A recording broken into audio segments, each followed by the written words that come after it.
That's why I believe that this debt is the albatross that is going to choke this country. And Kenyans need to understand what it is, and Kenyans need to start planning So their now lives accordingly. hii solution is it tufiche pesa chini ya kitanda? The solution is now you run away from the bank as an option. You minimize your bank engagements.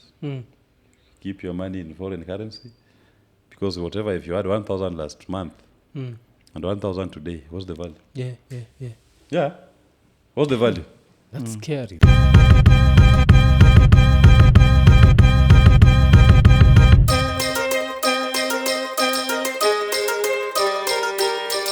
Pastor Safina party is very much alive. Yeah. Paul Mwite is the party leader, the de jure party leader. And Jimmy Wanjigi is our de facto party leader. Okay. In the sense that Mwite is our legally recognized party leader, but Jimmy is now the political representative of the party. Mwite has taken a back seat in terms of political engagement, and with his blessings, Jimmy Wanjigi is now the one who is driving the Safina vessel. Okay. And as Safina party, and is led now by Jimmy Wanjigi, we do believe that the problems of this country is economy. Yeah. It's the economy, and James Carville.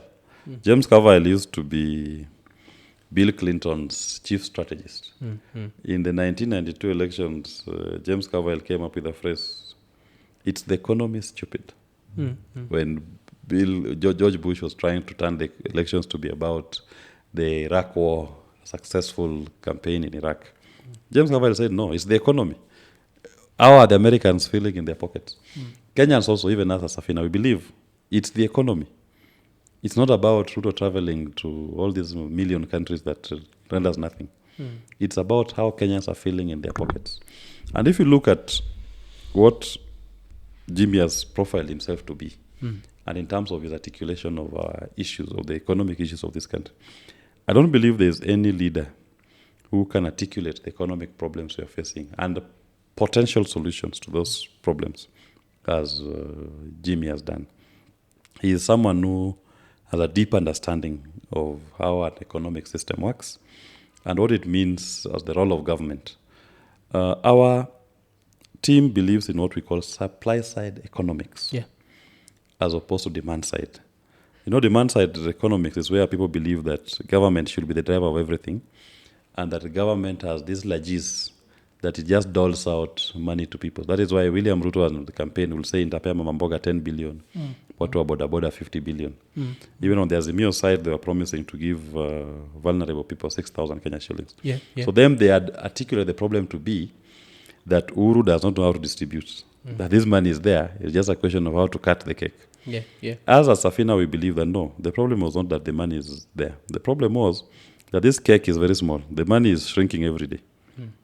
Government is left with little money to carry out its activities. So how do you turn around this economy? How do you bake a bigger cake? How do you focus on production? And the key pillars in the supply side is not that government will give you 10 billion, will give you 6,000, will give the huge sector 5 billion. No.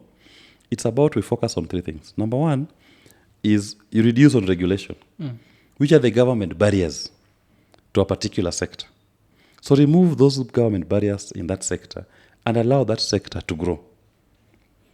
So that if you go to a sector like the media space, that you have so much regulations, people are not able to fully operate. Then what is the barrier? Remove that barrier and liberalize that sector. Let it flourish. Then once you remove the barrier, the private sector will be investing, will be able to access more, a larger market. The example I normally give is when Kibaki decided to liberalize the airwaves. The essence of that was that you had now given business people a larger market that they could be able to access a larger population and market their produce. And the more they market, the more their produce is being bought. And the more people are buying consuming their produce, even the government is making money in terms of VAT, increased consumption, and even now more jobs that are coming up, you're collecting as pay as you earn. Now, then you look, for example, also in terms of go to a sector like the banking sector, or you go to business, any business, access to credit facility is a big problem. It's a big challenge that people have. So Kenyans are saying you have SMEs, you have even big businesses. They're saying we can't access credit facilities because interest rates are prohibitive. Right now, interest rate in Kenya is going for between 20 to 25%. Why? Because government is the number one borrower in the domestic market. And government is borrowing at 15% interest rate for short-term bonds. Some bonds I've seen have even gone up as high as 17%. In the near future, we are going to see government borrowing at 20% interest rate. What that means is that government is crowding the private sector from accessing credit facilities. So as a Safina, we are saying this. That is a barrier to the growth of a sector, of our economy. So government, to reduce your borrowing in the domestic market or do away with it totally, then the banks will have a lot of money because now government is not borrowing that money. So now they are forced to go and look for individuals to give that money. Now, for them to convince the individual, of course, they'll have to reduce the interest rates. Yes, yes. So interest rates come down to 5%, come down to 8%. Once the interest rate comes down, you are able to access a credit facility, you are able to boost your business. And you boost your business, you increase your productivity, you are going to increase my revenue base as government because I'm going now to collect more tax from your business. I'm going to be able to collect more tax in terms of enhanced consumption, VAT, the consumption tax that is there, will also be increasing. So, and in the ultimate, you start seeing a quicker flow of money in people's pockets. Even government will be able to collect more because of increased productivity and increased consumption of goods and services. Now, that is what we believe in as Safina. How do you change by removing government barriers? And let me also say this. In the supply side economics, one other key plank is you reduce taxes. And as we'll reduce taxes. Okay. Look at the fuel, the VAT on fuel. Ruto increased the VAT of fuel from 8% to 16%.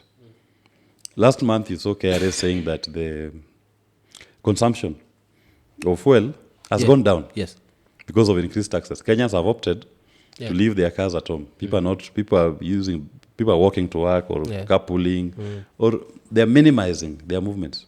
So there's reduced consumption of fuel in this country. So whatever you are aiming to collect from increased VAT has gone down. Now, as we will say, do away with VAT on fuel, for example. Then the price of fuel on the pump goes down. Now the Kenyan will be able to consume more fuel to drive that particular sector and to carry out more of the economic activity they are doing.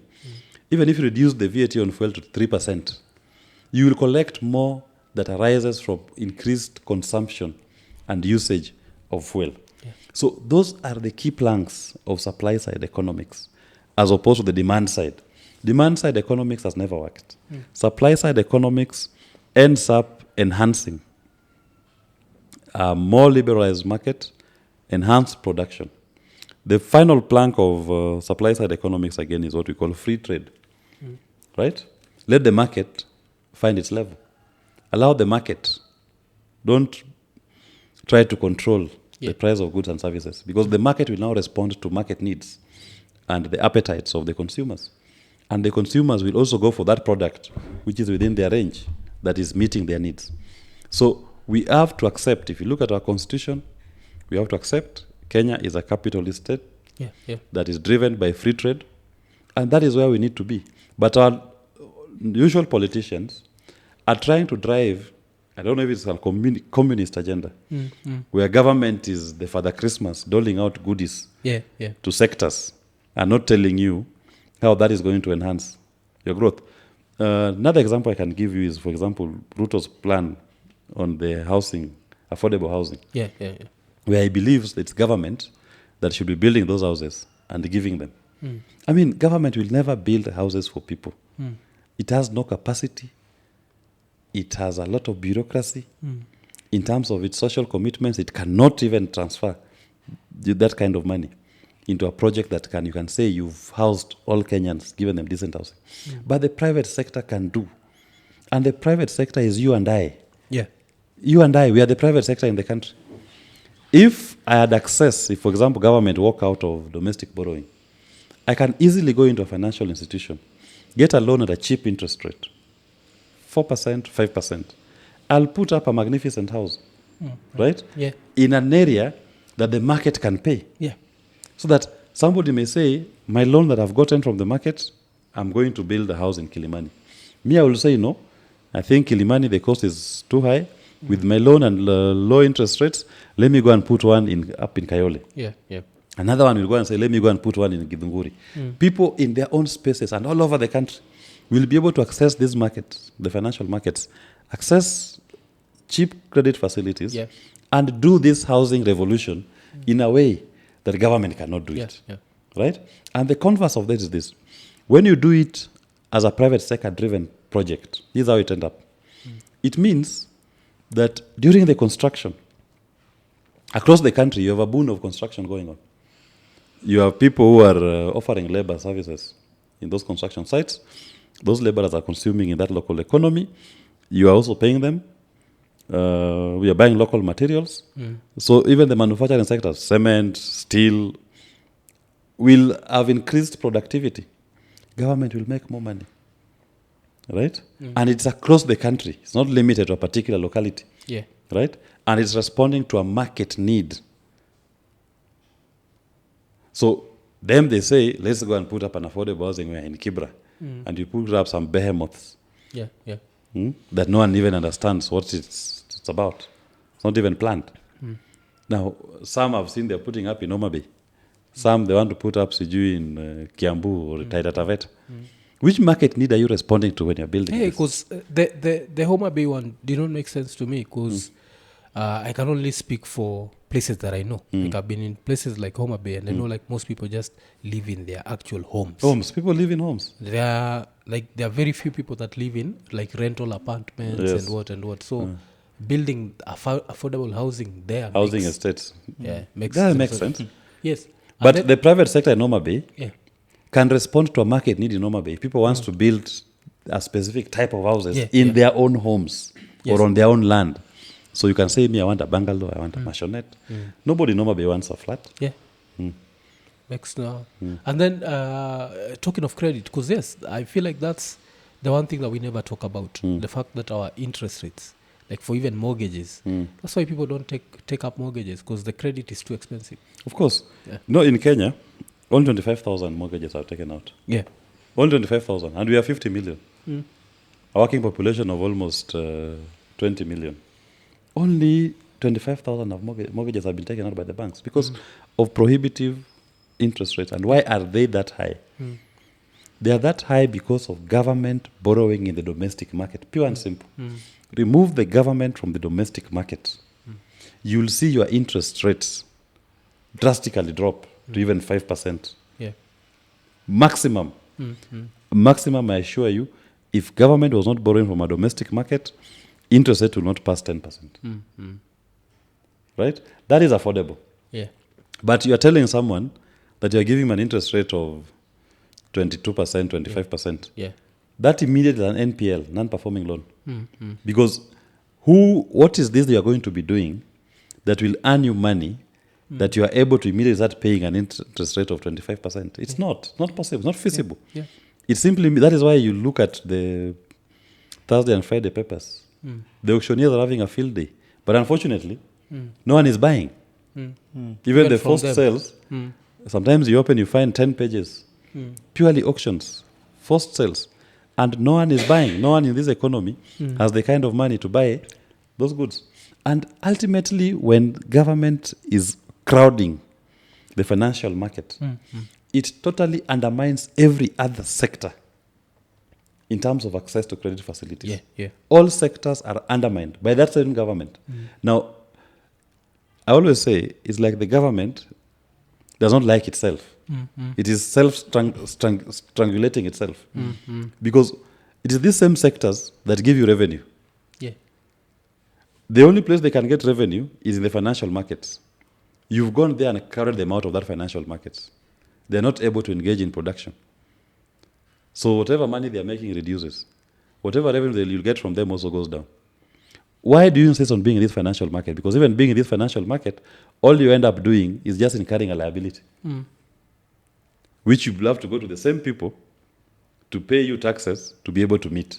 Why not just tell the markets to sort out themselves between the financial markets and the private sector? Sort out yourselves. Me, I'll only come to take My part. my tax, which is tax. Yes. Right. I don't have to go to the private sector, to the financial market to take a loan as government. That is what as we believe in Safina. Supply side economics. And it is time Kenyans start interrogating what is the ideology of every political formation. What is your overriding economic ideology? Right? When someone says nitapea mama mboga 10 billion, Yeah. mama mboga 50 billion, boda boda sijui 10 billion. What is the ideology that informs that approach? When you say we'll be doing bottom up, bottom where? Right? What does it mean? Where will you be getting these 10 billion shillings? How will you get it to give mama mboga? How will that program be implemented? Question people's ideologies. Poke holes. We must have an ideology-based politics. And that is what in Safina we believe in. As we are economic ideologues. Yeah. And our economic ideology is the supply side economics. That, in a sense, that is what Kibaki was running on. Yeah. Kibaki's government was based on supply side. It is Uhuru and Ruto who came up with this demand side type of politics, which was, economy, which is the Moi template. Moi also believed in the Godfather government that doles out goodies across the country. Kibaki was very clear. We are running a supply side economics. I'm reducing government borrowing in the domestic market. I'm lowering taxes. I'm reducing government overregulation of specific sectors. Allow the free market to thrive. And you all witnessed within 1 year. Yeah, Kenya was... Yeah. Within 1 year. It didn't take Kibaki 5 years for the economy to change. In fact, in 3 years' time, the GDP was now growing by almost 5% in a positive growth rate. And he had inherited a GDP that was doing negative growth rate. Oh, during Moi's time. During Moi's time. By the time Kibaki was coming in, even this thing about, look at even the social programs that Kibaki did. Yeah.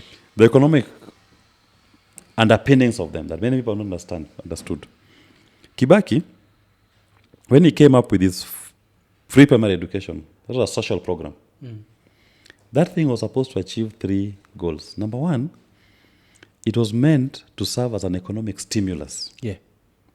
That I have parents across the entire country, and every parent is spending a minimum between 2,000 to 5,000 per child in school every term. I want to take away that burden from the parent. I'll pay the school fees as government. So I've released to every parent, I've given every parent across the country, per their child that they have in school, I've given you a minimum 2,000.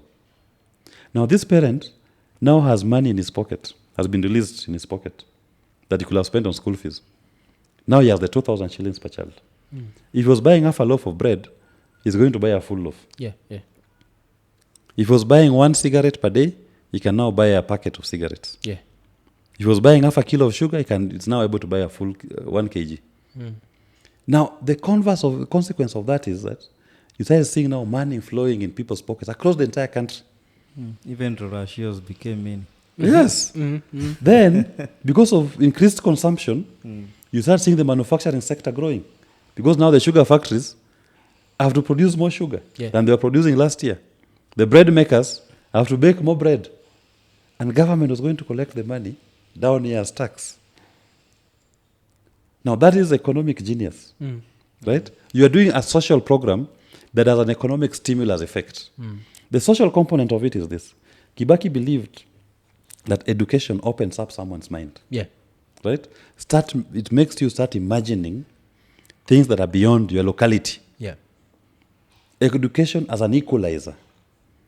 Because once everybody is educated and is exposed, you start perceiving the world in a different way than you knew it. Right? And if you look back at his own story, he became a president just because he went to school compared to some of his siblings who didn't have an opportunity to go to school. So he was saying, I'm going to empower this generation. Right? And that is why you witness the generation of Kibaki pre-primary education who have now matured are very vocal in questioning. I fear and I shudder at the generation that Kenya Kwanza is going to leave behind. The ones who've gone to school during Kenya Kwanza.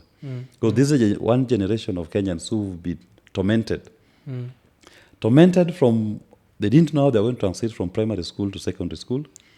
The issue of junior secondary school was, in my view, mishandled. Some of those students went through an entire term with no teacher. Those who were lucky, maybe one teacher per school. Now they have to force the other teachers to come in and try to plug in the gap. The question of even school funding, university students until now are not able to tell how they are going to get university funding. You have secondary schools, January. The increase in school fees that you are going to witness, it's like this government has an innate hatred for poor people. Yeah. Because you're now increasing school fees for secondary schools beyond the reach of some of these parents who are not able to afford. In fact, already struggling with a collapsing economy. Now, these kids are going to stay at home. So whereas Kibaki was about an empowered generation, this one is going to now create a generation that is not exposed to knowledge. And because with this university thing, what do you think the Kenya Kwanza government is trying to achieve? Because if you're trying to make university education inaccessible to a lot of people, what do you achieve? How do you then expect in a few years' time to come to them and tell them, I need your vote? Even those secondary school kids that are going to have to drop out because their parents can't afford. How do they expect this? It all goes back to IBC and... No, it may be... sometimes I always say, sometimes some of these things you may think it is... maybe it's by design. Yeah. They don't want an empowered population, right?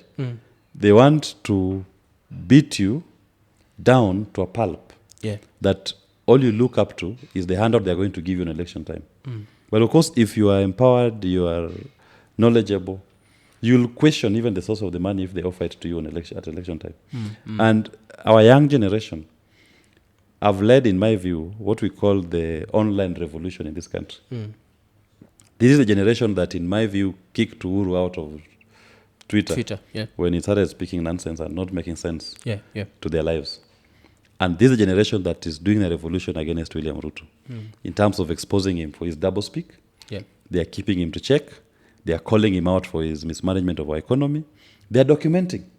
So probably they believe, maybe somebody by design believes that one way to respond to this revolutionary attitude of our young people is to make sure that a majority of them don't have access to education.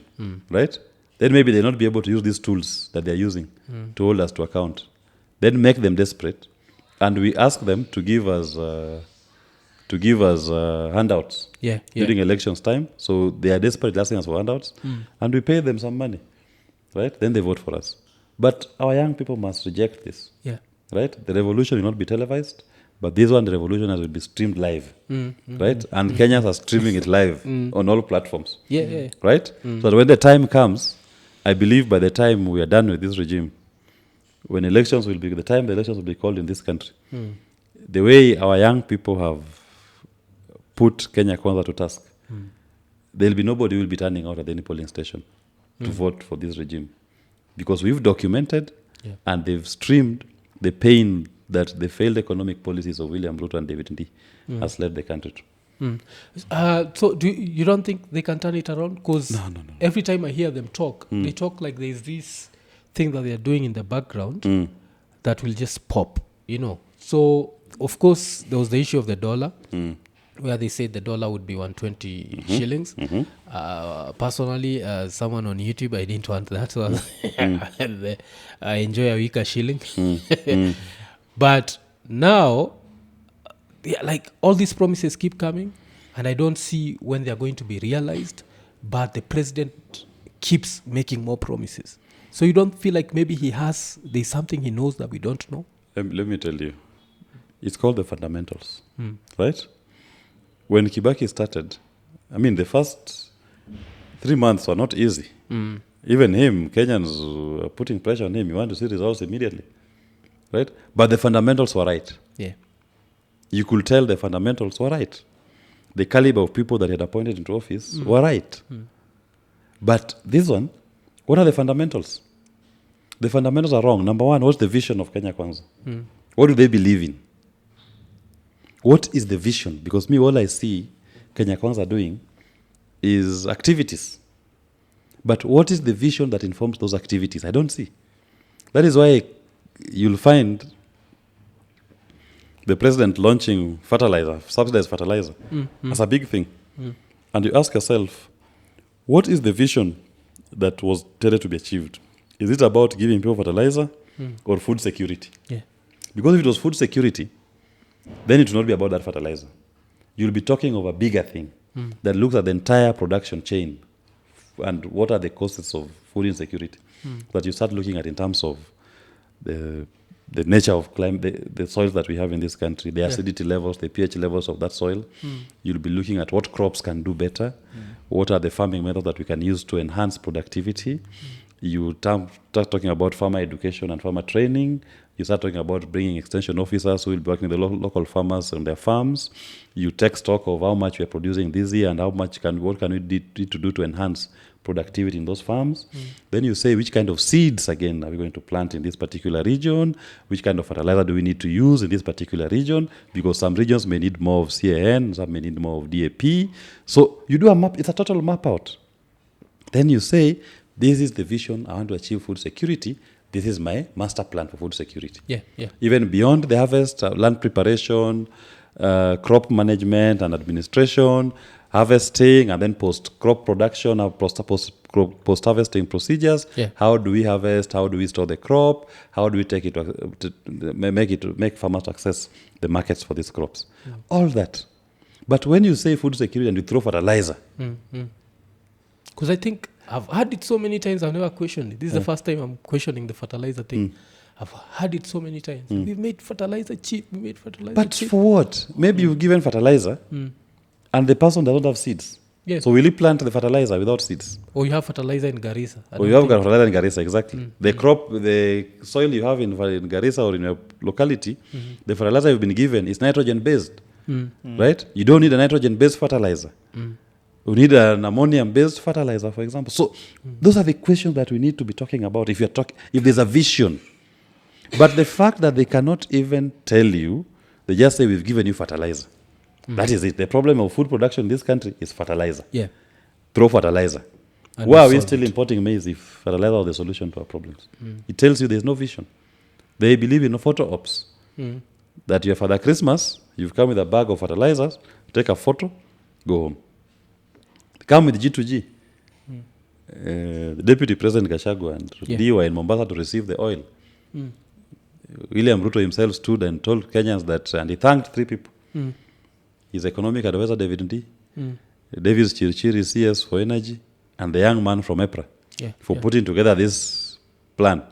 And he specifically said, this plan, when fully implemented, he foresee the dollar will come down to the value of the dollar to the shilling will come down to 120 or 115. That time it was 130. Yeah. Remember. As I'm sitting here today, the official rate is 150. But you go to the bank, it's 157. Yeah. Right? Today. And I assure you, before the end of December, it will have reached 160. Right? So the shilling is losing value every day to the dollar. So even that hallowed intervention was meant to regulate, control the price of fuel. Price of fuel is going up. I can tell you by the time we hit March next year, it will be 300 Kenya shillings per litre of fuel, petrol. By March next year, a litre of petrol will be 300 Kenya shillings. By the time we get December, it will have hit 240. Yeah. Right? Now, the intervention that they undertook to address the price of fuel has failed. The intervention that they took to control the weakening of the shilling has failed. Now, so what is this silver bullet that they have somewhere? Unless you're telling me that we've discovered very huge deposits of uranium somewhere in Kenya. And they're just waiting to... the market is something that the market is just dying for, or lithium. But... Right? Otherwise, what Kenyans must accept that this experiment has failed. This experiment of Kenya Kwanza, it has failed, and the economic pain that Kenyans are feeling today, if this month you are feeling pain, I assure you in December, the decibels of anger, pangs, will go a bit higher. Yeah, yeah. The pain will be more than it is this month. And does this also show that maybe we should not use Twitter for recruitment? Because a lot of us who actually believed in David Ndii's abilities, we are his Twitter followers. Like, if you told me that an economy that has David Ndii playing a role would fail this much, I'd have told you no. Because I used to believe everything he said, like this guy, that. And I feel like Ruto felt the same. Like, I've gotten that. No. It's good you ask that question. But you need to understand people's history. I mean, I'm not one to cast aspersions on David Ndii's economic theories, but I worked with him in the NASA campaign. Yeah, yeah. And I had an opportunity to interact with some of his economic theories. And I call them economic theories. They are theorists, they're experiments, right? And he's not pragmatic in his approach. And his history with Rwanda, with the World Bank, speak for itself. I don't need to speak about it. Yeah. So you need to question somebody. Even me, when I talk about some of these things I'm talking about, you need to question me and look at as you question me, look at my history. Why did you leave ICJ? Yeah. Why did you leave ASA? How did you leave? How did you perform in Raila's campaign secretariat? So if you do the questioning, then you start assessing, okay, does Willis believe in the things he's saying today? Because if you go to Rwanda, there's a reason why David left Rwanda. Oh, he worked with Kagame. Kagame was an economic advisor. Yeah. There's a reason why he left, yes. There's a reason why he left So he didn't leave World Bank. Rwanda at a better place? No. There's a reason why he left. I don't know the reasons, but there's a reason. I don't want to say it online, Yeah. but there's a reason why he left. The information is out there. You can just find it. The World Bank? There's a reason why he left World Bank. There are people in the World Bank. World Bank is still here. It has not closed. Ask those who worked with him in World Bank. What happened? Why did he leave World Bank? If he was working with you in the Raila campaign, that Yes. means these policies that he's implementing now could have been implemented in No. 2017. No. In fact, if you remember, now this one you'll allow me just to talk about in-house issues. Yeah. When Raila was launching his first manifesto, the first manifesto in 2017, the date of the launch was postponed. Yeah. It was postponed Yeah. until there was a controversy at some point that there are two manifestos. Yeah. There were never two manifestos. The first manifesto, which David Ndii was leading the process of writing, it led to a point where people asked, when Baba was shown the manifesto, they took him through. Then he looked at them. We finished. What do you mean you finished? Where's the manifesto? Yeah. He asked the question, where's the manifesto? We've taken you through it. That was David Ndii's team. Baba said, where's the meat? Me, I cannot launch this manifesto. People are not ready. There's nothing here that is committing me, and I cannot see what economic promise I'm making to the people of Kenya. Right? And a team was quickly put together to come up with the manifesto. To try to harmonize, get out something out of the manifesto which David Ndii had worked on. And what we decided to do was that we said this document was a theory document, and we created this second document was called the implementation plan. Okay. Right? Because that was just theory. Theories of ideas, right? And they are good ideas, but they are not. Some of them are not practical. So the implementation plan of the manifesto was now meant to be the practical aspects. What is going to be practically achieved and how it will impact in terms of economic transformation of the nation. Right? Many people don't know that story. I never. But the media, if you just Google NASA launches two manifestos. If you Google NASA two manifestos, you will see it. The media clicked, but of course we also tried suppressing. Yeah, because it would have looked confused. Yeah. But that was it. He's a theorist, right? And when they say when the rubber meets the road, it's a different ballgame altogether. And right now he's being specifically put to task. Get out of your theories, implement. Yeah. Those are the challenges you're facing. And I believe even if you look at some of the tweets David has been talking about, even him is seeing the impracticalities of some of the ideas that the people around William Ruto are trying to push through. And if you look at him, I'm seeing a man who has, in a way, checked out. Yeah. He's simply said, whatever you people are doing cannot rescue this economy. Right? And he's built an alibi. Yeah. He's told us in advance that the patient is in ICU. Why are you asking a doctor? If the patient will survive or die. Yeah. Do you want and in fact he put a rider, do you want my honest opinion? Yes. But now, can we trust his honest opinion? I mean, the jury's out there. He must take ownership, even if he flees, of the failures of. At least he was in Mombasa receiving the G2G oil. I remember seeing him in entering a ship with the DP Gachagua. Yeah, because I thought this G2G oil was supposed to reduce the cost of fuel in Kenya. but What you was see, the that thing, I did condemn it then, and I still condemn it today. How do you start a program and you're saying you're going to buy fuel in Kenya shillings? What do Saudis need Kenya shillings for? It's nothing to them. Yeah. It's nothing.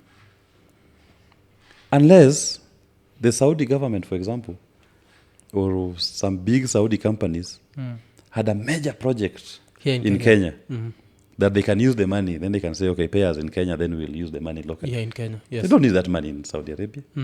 When it comes to accessing their country, it will be in dollars. That's the recognized medium of exchange that at least they can trade in. It's like saying somebody that is bringing for you money bringing you currency from Somaliland and giving you. Yeah. Even if it is 100 million of Somaliland's currency, to you it's nothing. Yeah, it's nothing. Where will you take it? Yeah. You cannot use it. But maybe a lot of money in Somaliland region, right? So also Kenya shillings to Saudis is nothing. Even if you gave a Saudi 1 billion Kenya shillings in Saudi Arabia, that is just paper. Yeah. It has no value. So G2G, in my view, was very poorly conceptualized. And the intended objective could not be achieved. All it did was that it just postponed a problem. In fact, in a way, maybe not even postponed it, it exacerbated it. Because once you postponed it, the time when the dollars would be needed. Yeah. Because number one, because they are saying that, we are easing the pressure on the dollar every month, right? That now the demand will come after 6 months when we need the dollars. Fine. But it's not like the market says, now that the pressure for the dollars isn't to buy fuel, we are going to ask for less. Importers were asking for everything that was available in the market. So everything that was there was still being taken. So there are no dollar reserves that wait for 6 months that will be there. So it only meant that after 6 months when the dollars were needed in Saudi Arabia, the market was going to now have an appetite. They was going to ask for more that is not available. So of course the price of the shilling was going to weaken, to lose its value to the dollar. Because now the demand was now going to be almost 5 times more than it was when you started addressing the problem. That is why you saw when this G2G thing was, in the last 1 month, the shilling has lost almost 10 units. Yeah. Just because of the pressure on the last 2 months, the pressure on the dollar now, because the G2G has matured, the other importers still need dollars, right? And there's no available other source. What is our main source of dollars? What are we selling? Your coffee, you're not selling it as you used to sell before. Your tea, you're not selling it. Your tourists, you're just attracting adventurists, daredevils to come here as tourists. There is no leisure tourism that is coming into Kenya. So which are the new avenue? Diaspora remittances, maybe. Yeah. That is the main thing that is actually sustaining you in terms of forex, right? But what are you doing even to encourage more diaspora remittances to come in? So for as long as you don't have a competitive edge, you don't have avenues to earn more dollars, right? The pressure on the dollar is going to keep going up. But if you had more dollars that you're earning because you have some products you are trading in the international market, then you'll be breathing easy. We don't have it. We are now a net importer. Yeah. We are importing edible oil, mafuta ya kupika. We are importing refined edible oil. The Kimbo that you use at home, you are bringing it, or Relianto, you are bringing it refined. Why did Pwani, because I saw Pwani oil close down. What was the reason? When the government starts importing refined edible oil, it means this. And they're importing this refined edible oil duty-free. Right? When they import it duty-free, Kina Pwani oil, Menengai, Bidco. On the other hand, they used to import what is called crude palm oil. Yeah. Right? Yeah. Then they will process it here. Main product is the edible oil. Byproduct is soap. Yeah. Right? And they are paying duty On the crude palm oil they're importing. They have plant and machinery at a factory. Operating costs. They're employing people. Right? They meet their production costs. Yeah. So it's a business. Then somebody decides, while they have paid duty on the crude palm oil, they have maintained a plant and machinery, they are meeting operating costs, they have maintained a workforce. Somebody walks in from Malaysia or Mauritius or Indonesia with the same product, right to Mombasa, duty free. What's the competitive edge? Yeah, what's the competitive edge? Right? You're actually killing this sector. Yeah. Because where do you expect Pwani Oil or Menengai? Or how do you expect them to compete? Them, they've paid duty. They have a plant and machinery here. They have workers to pay. How will they compete with this one that has come from another country, via Dubai, the same product?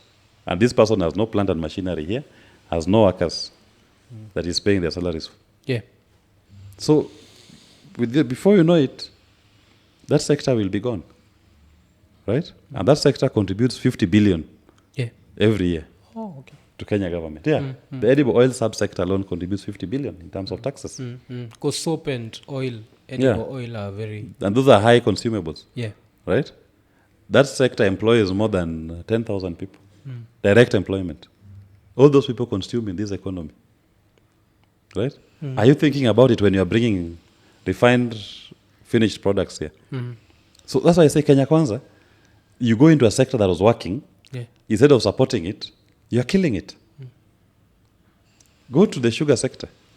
They've given licensing to everybody. Everybody can now import sugar. Yeah? We are becoming a net importer of goods and services. Even things that we need to be producing. Because ideally, as a country, your aim as a country should always be, we should be able to produce more and export more than we are importing into the country. That is how the balance of trade starts working to your favor. And your shilling or your currency gets stronger. Yeah, like the Chinese basically. Yeah, exactly. It has worked in China. Yeah, China, I think, what do they import? Do they even import it? Do they import?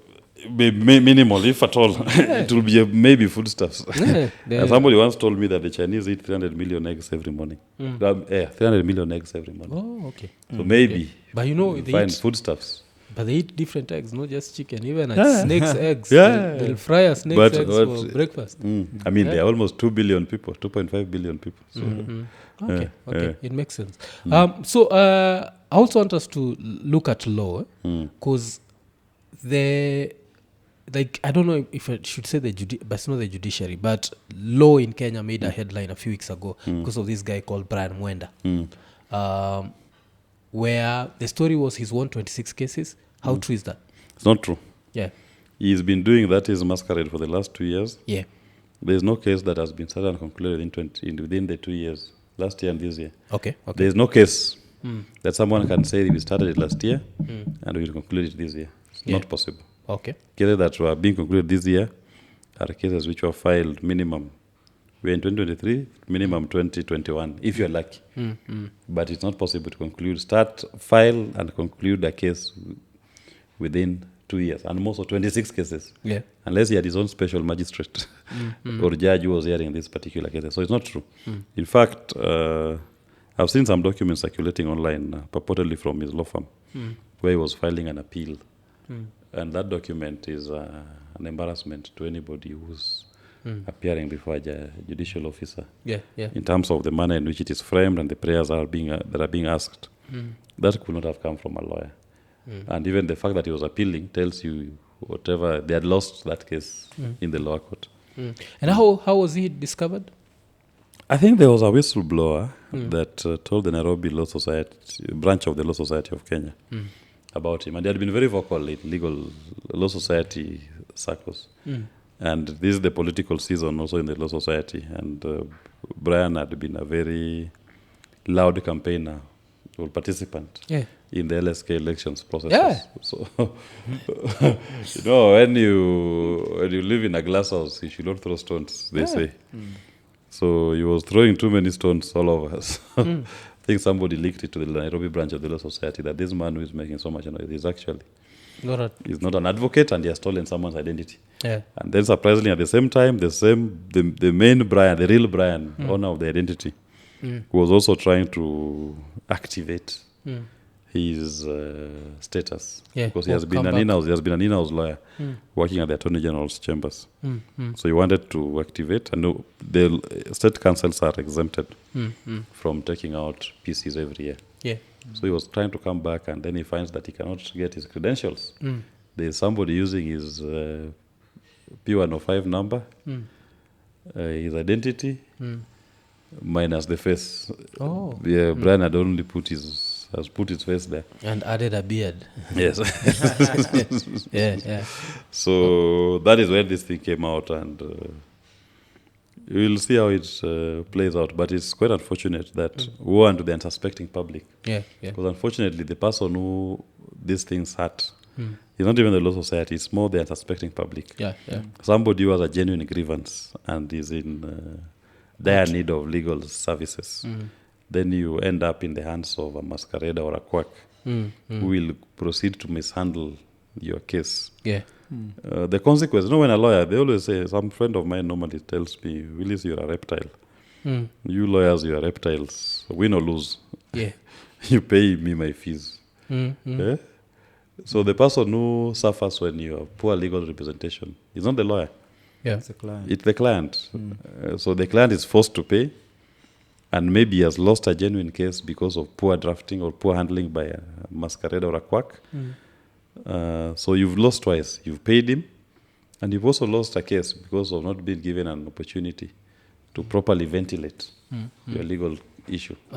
So talking of fake lawyers and quack lawyers, I remember there's this time in 2019 when Nelson Harvey tweeted, Ahmed Nasir's lame lamentations must be understood from his faulty background as an advocate.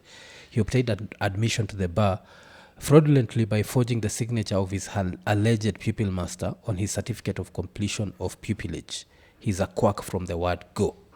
So, what does this mean? What's the difference now between Ahmed Nasir and Brian Mwenda? Ahmed Nasir is properly schooled in the law. Yeah. He did his LLB, did his postgraduate diploma in law, and he went through pupillage and concluded. Yeah. So he is professionally qualified to practice law. I think what Harvey was raising was purely the question of the manner in which his deed was signed. Yeah. And at least the then pupil master who signed the deed, to the best of my recollection, never disowned. Who's a pupil master? Pupil master is when you finished Kenya School of Law. As a student, you are put under the tutelage of an advocate of at least 5 years in standing, where you are taught now the practical aspects of the practice of law. You work in a proper legal space, law firm, in-house, and you are taught and you go through the actual real-life situations that are involved in the practice of law. Yeah. So Ahmed Nasir did all of that. Brian, on the other hand, does not have any legal training, even at the very basic level. So he thinks a pupil master is a primary school teacher? Our pupil master is not a primary school teacher. No, to Brian Mwenda, that is. Yeah, to him, he thought a primary school teacher. No. Yeah. A primary school teacher can be a pupil master to somebody who wants to be a teacher. Yeah. But not to an advocate. Because with a pupil master, you are given a real file. I can give you Ian's file. Ian has been charged with an offense. Yeah. And I tell you, take Ian. We are taking Ian to court, and we are going to defend Ian. So we are doing legal research, taking statements, reviewing the evidence against him, and practically even questioning witnesses in court in his defense, whatever they said is throwing at him. And the consequence of that can be very dire. If we do a shoddy job, Ian may find himself in committee, right? Yeah. Because if you don't provide proper defense to your case, you may be proved guilty and convicted. So a pupil goes through that. Yeah. He works with a pupil master through a practical case when he's attached to his master. And it's now real life. It's no longer about Boston legal or Miami law. Yeah. This is real life situations you're dealing with, and it has consequences. So Brian has never gone through even the basic theory part of legal training, Mm. and he's never gone through the professional aspects Yeah. of legal training, which is done at the Kenya School of Law, and what we do now as pupillage, what you're referring to. Yeah. So why do you think this even confrontation ever happened? Was it more of LSK politics or why? Because now for us who didn't know anything, we just thought that, hey, this guy didn't maybe graduate. No, lawyers fight over many things. Sometimes they fight over clients or legal fees. Yeah, okay. So probably they may have disagreed in a particular case where they may have, I think there was a case they're appearing against each other. Yeah. So maybe one of them took the arguments for or against in court too far, Yeah. and decided to cast aspersions on the other. But in terms of qualifications, I do not think that there was ever anything that would have stopped Senior Counsel Ahmed Nasir from practicing law, Yeah. having gone through what is established processes in the practice of law.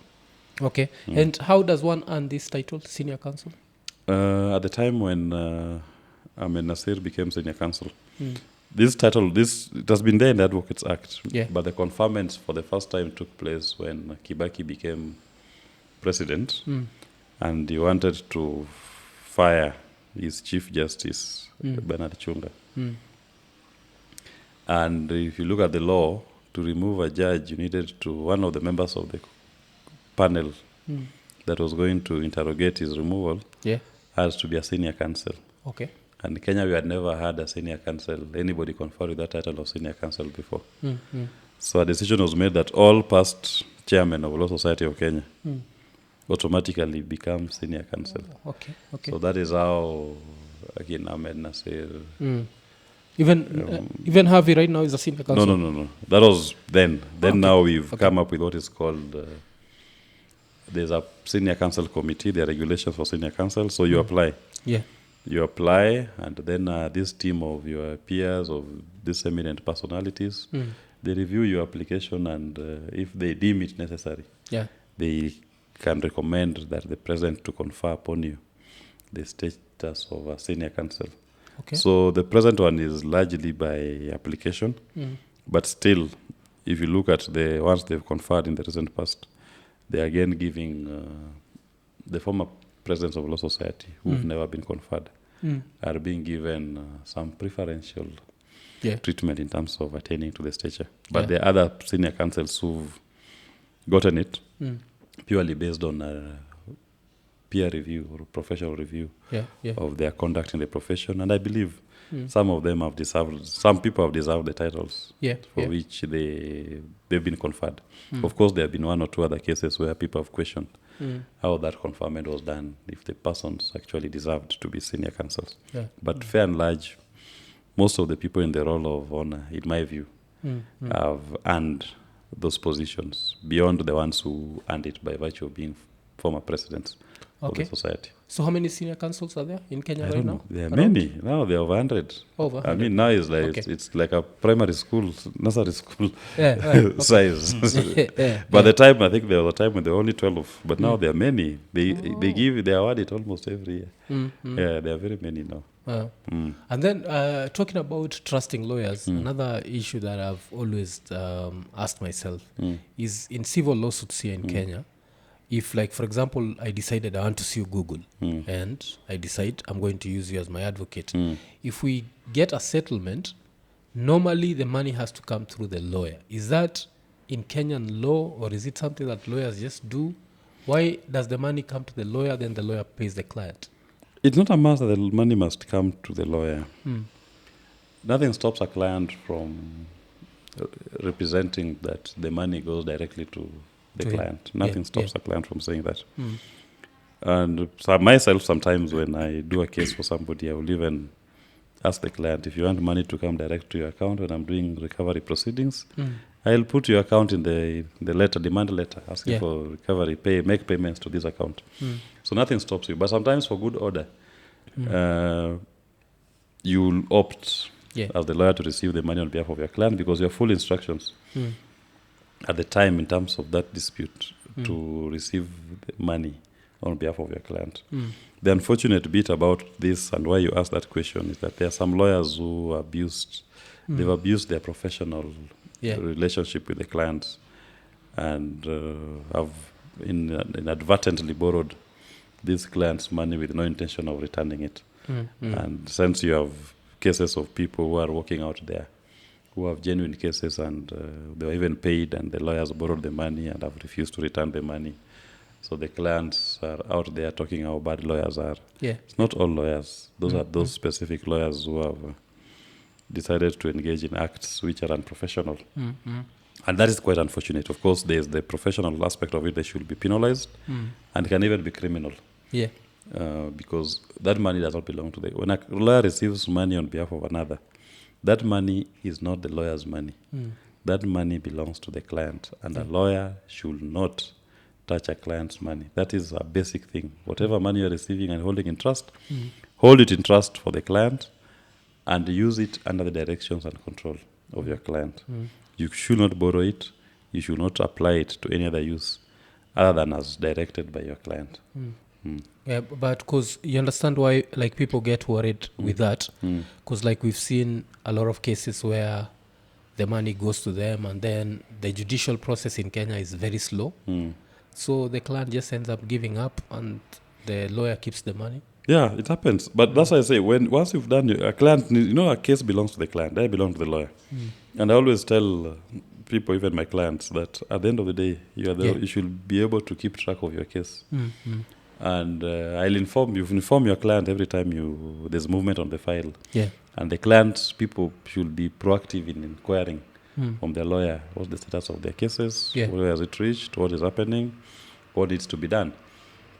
And even when an award is made, nothing stops a client from writing to the other side and saying, payment should be made through me. Yeah. In fact, you should have an agreement with your lawyer, in my view. I know lawyers may not like this, but nothing stops you from having an agreement with my lawyer that when payment is to be made, let the payment be made to this particular account. Yeah, nothing stops, but lawyers don't like it. Some lawyers want the money to come to them. They say, okay, I have a lien. I need to recover my legal fees, my administrative costs that I used to on the case before I'm paid. But nothing stops you from having an agreement.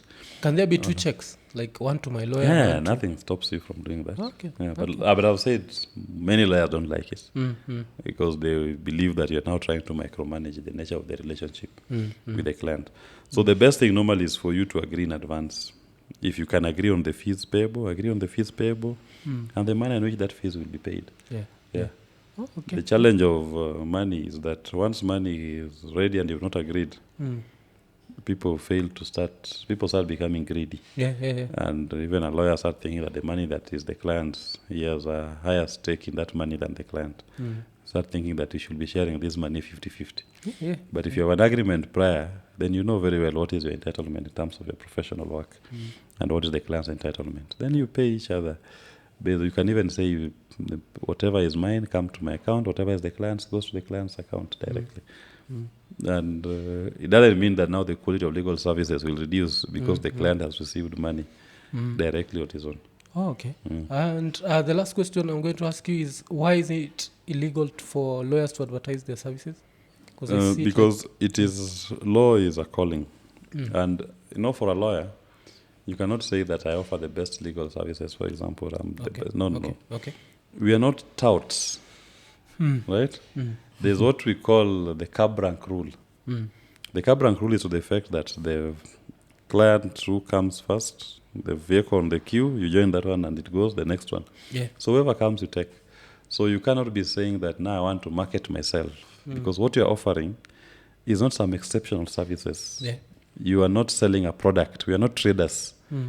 We are providing a professional service by assisting the client or the courts to come to a particular solve a legal dispute or to overcome a particular legal challenge in a commercial transaction. So when you start advertising, you start losing your professionalism. You become now a tout. Beba. It introduces unscrupulous element into the practice of law. And lawyers will lose that which is the core of the profession. And the core of the profession is providing a legal service to the client.